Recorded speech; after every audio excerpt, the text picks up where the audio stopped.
The federal government's new gun legislation has raised some questions across Canada, and I'm joined today by the Mayor of Cold Lake, Mayor Craig Copeland. Mayor, thank you for joining me today. And the City of Cold Lake actually wrote a letter to other municipalities and the federal government in opposition of the new legislation. Can you just speak on the city's position on this topic?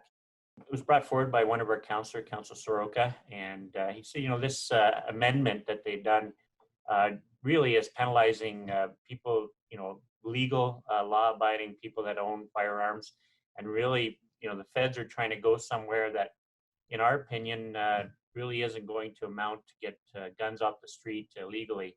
And so we're just saying that the $400 to $600 million that they're putting towards buying back certain ammunition and cartridges and stuff isn't really going to meet the end goal. And we just feel that, there's better ways to use that money.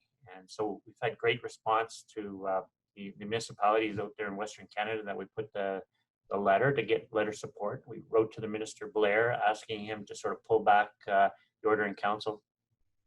And now just speaking on the contents there again, you mentioned that it doesn't really fit, in your opinion, with crime reduction and what the government is trying to do. Can you just explain, I guess, a little more in depth as to why you feel it's more punishing to those law-abiding citizens, excuse me?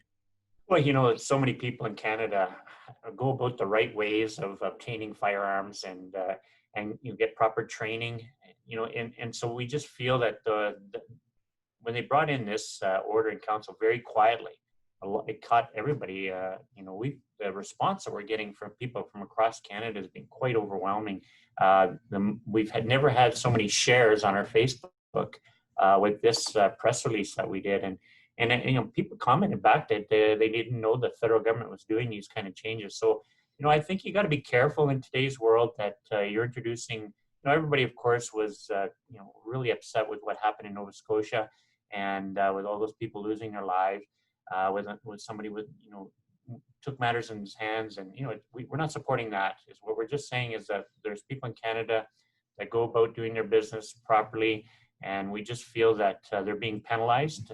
They handle firearms in a proper trained method, and there's gun collectors across Canada, and we just say let's respect these people's rights to having these firearms, and they're doing it the proper way, and that the bad people out there are still going to go about finding ways of getting illegal firearms and committing the crimes. And we just this on our council, we're here to work with each other, and we had a council that brought this issue forward. We analyzed it, and we all supported Councillor Soroka's motion, and then we sent it to Minister Blair. We haven't heard back from the federal government yet on our letter. And we really are really happy with the response we've gotten from municipalities across Western Canada have jumped on board and have sent letters to the minister also supporting what Cold Lake has done. Now you bring up those municipalities. What kind of feedback have you been hearing from them? And also, what kind of support are you seeing from those other municipalities in Western Canada? Well, we were contacted by a lot of municipalities, and a lot of them have just taken the letter that we wrote to them, asking them for support. So basically, everybody's jumping on board, and those that are making motions in their council, and they're writing to the Minister Blair, asking him to sort of pull out the order in council that they've done on the firearms, and look at putting that money towards better use. And so it's from very tiny villages to counties, especially in Saskatchewan. There's been a lot of big support in Saskatchewan on our motion, and into in rural Alberta.